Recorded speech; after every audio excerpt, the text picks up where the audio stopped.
La semana en RCR. Actualidad, entrevistas, comentarios del acontecer nacional e internacional en la semana de RCR TV.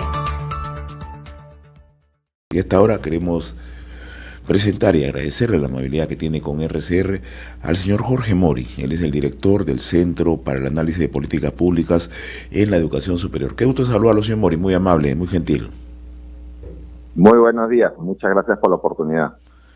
Se ha venido planteando en reiteradas oportunidades el propio presidente de la República, el ministro de Educación y otros funcionarios del propio gobierno, ¿no?, el ingreso libre a las universidades, ¿no? ¿Es factible lograr esto en el Perú, en las circunstancias que vivimos? Bueno, lo primero que hay que señalar es que ingreso libre, tal como lo ha planteado el Ministerio de Educación, no es lo mismo que ingreso universal. Ya. Ingreso libre es una estrategia focalizada y gradual que lo que está buscando es romper la barrera de acceso que tienen los jóvenes de buen rendimiento académico, pero que no tienen los recursos para entrar a la educación superior.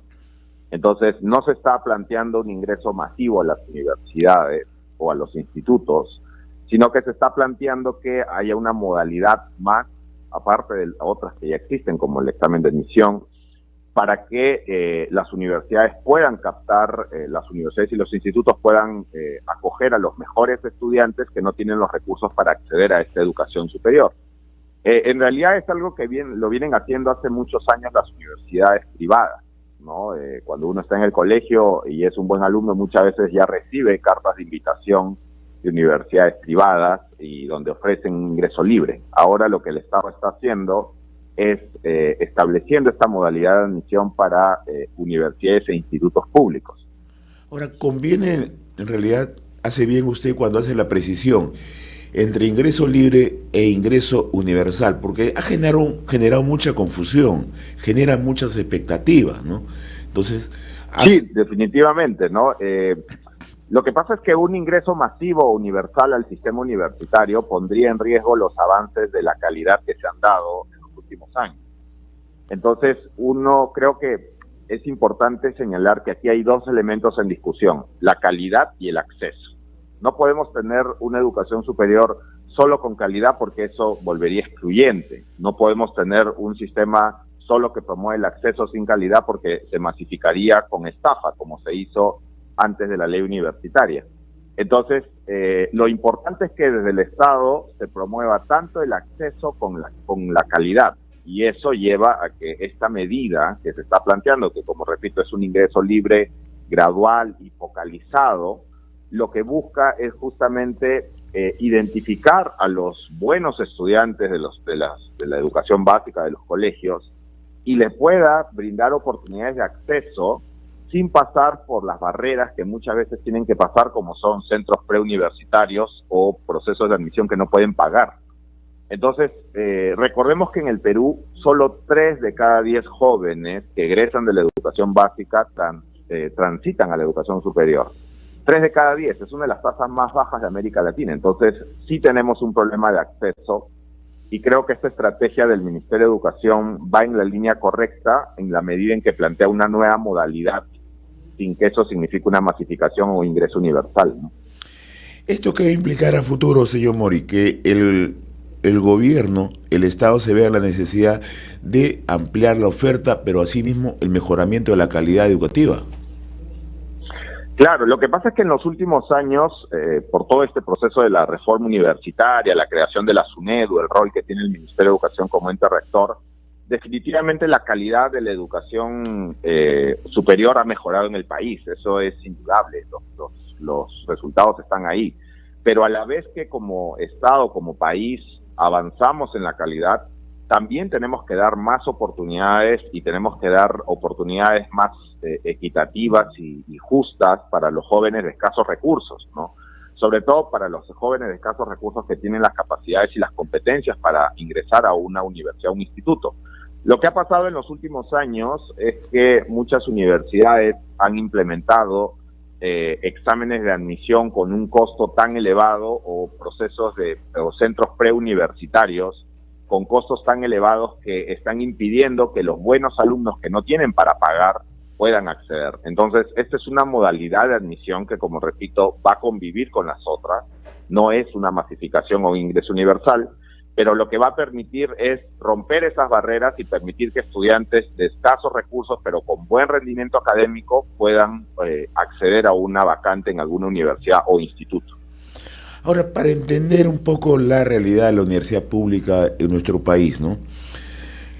En las distintas regiones, ¿cuántas universidades públicas tenemos y que tengan el licenciamiento y tengan la capacidad, la calidad?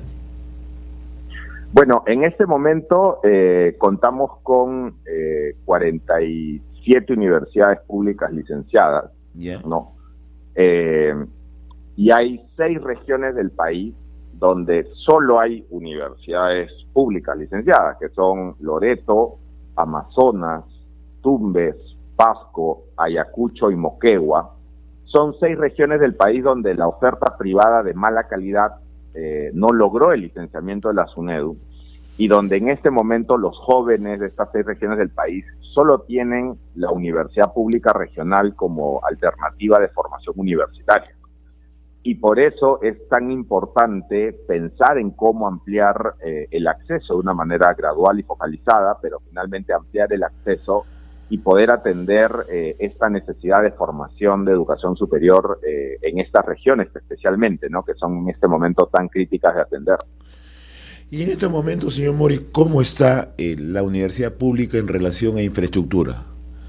¿Cuál es la evaluación? Yo creo que hay la situación de la universidad peruana en general y de la universidad pública es bastante diversa, ¿no? Tenemos universidades públicas como la Nacional de Jaén, o la Universidad Nacional de Juliaca, o la Universidad Nacional de Moquegua, que en el último año han inaugurado desde ciudades universitarias hasta nuevas facultades, ¿no?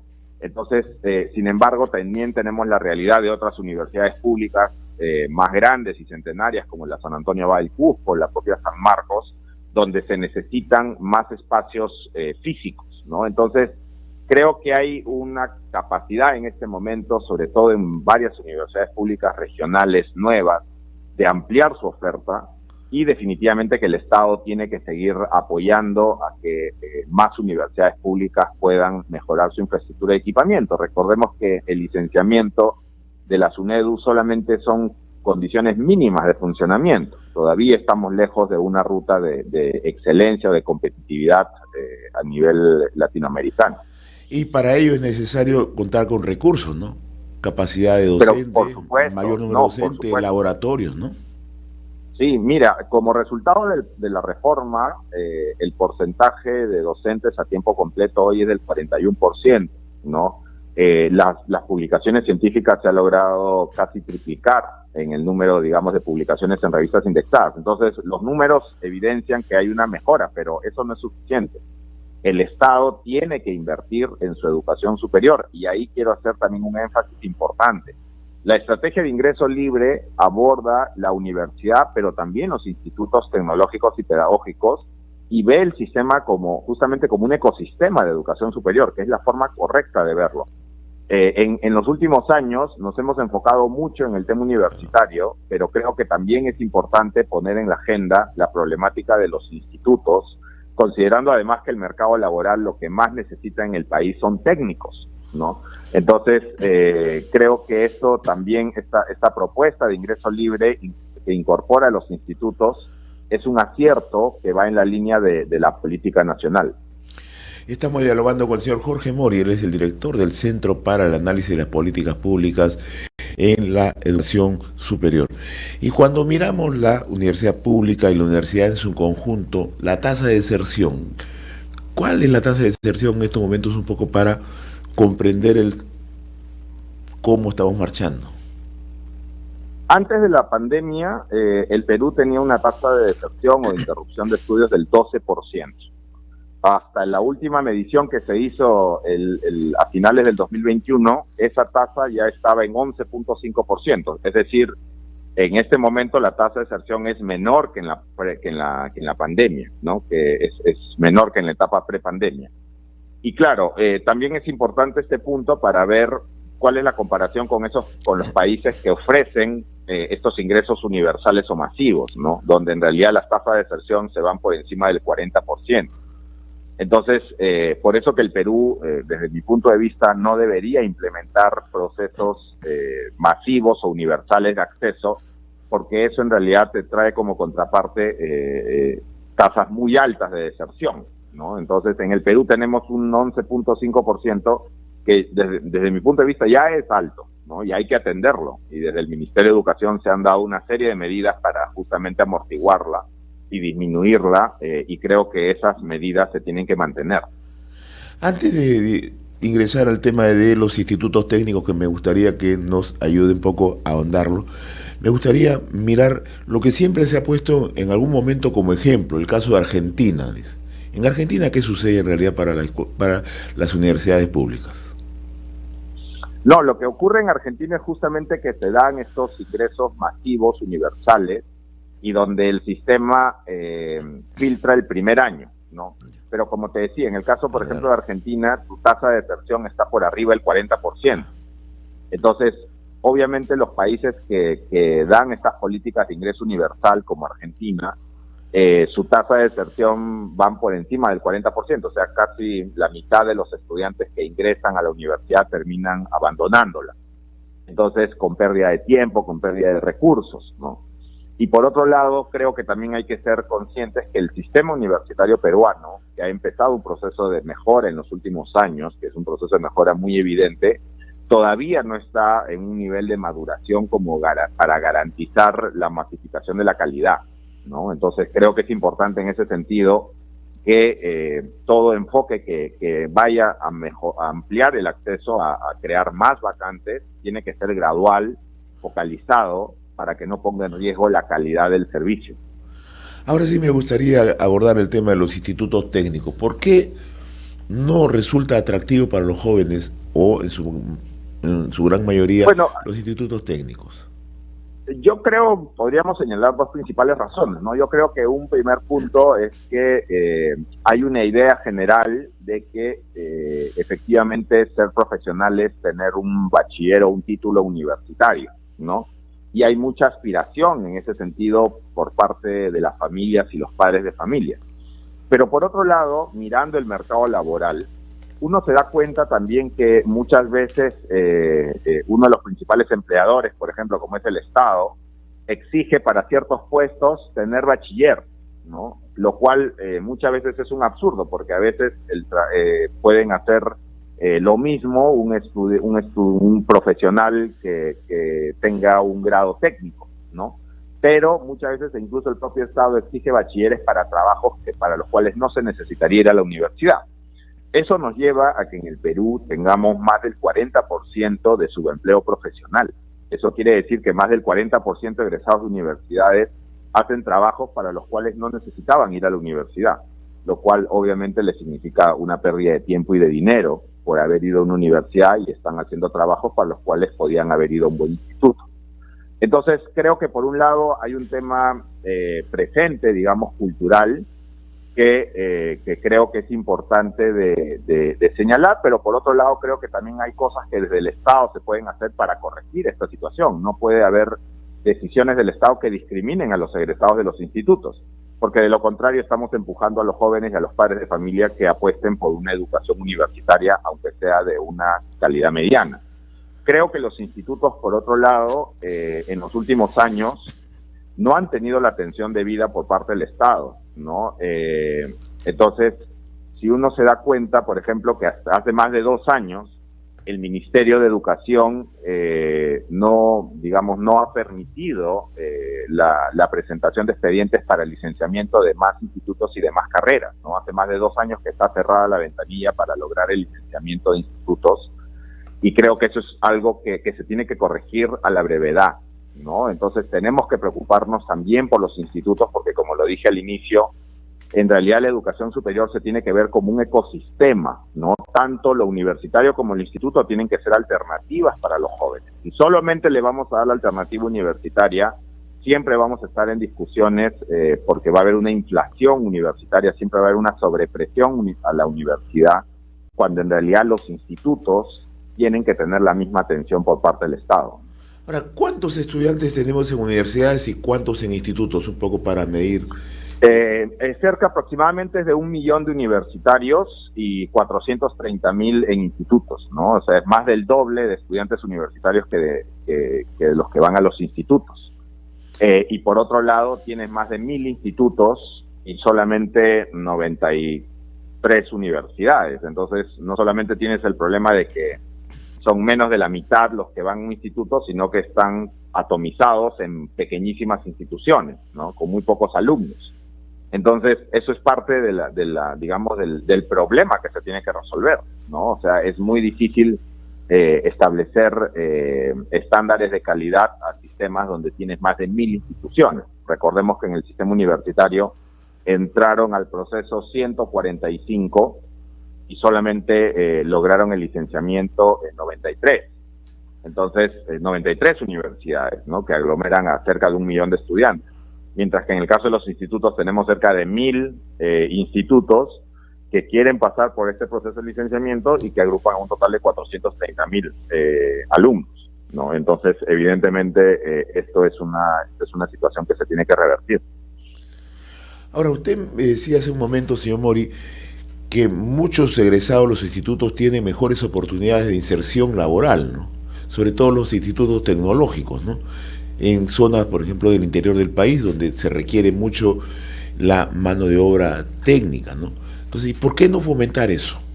¿Por qué no impulsar eso? Sí, justamente en el Perú vivimos lo que nosotros llamábamos una pirámide invertida, ¿no? Porque a pesar de que el mercado laboral te demanda, y eso lo muestran las estadísticas del Ministerio de Trabajo, que te demanda solamente un 15% de trabajadores profesionales, mientras que más de un 80% de formación técnica, el sistema de educación superior es una pirámide inversa, porque tú tienes un 65% de la matrícula es universitaria y el resto está repartido entre institutos y escuelas pedagógicas y artísticas. Entonces,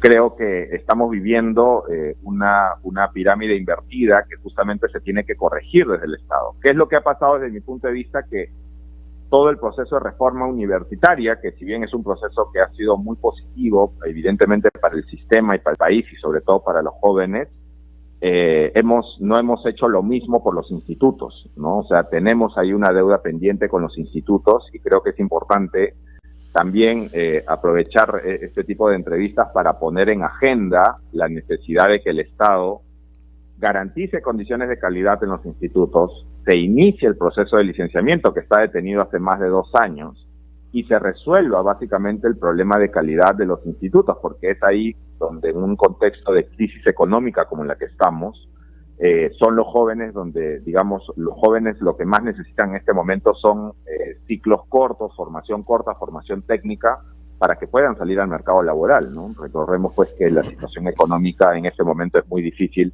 para millones de personas, ¿no? Y así como hablamos de los institutos tecnológicos, los pedagógicos, ¿cuál es la situación en estos momentos? ¿Tiene usted alguna información? Bueno, definitivamente que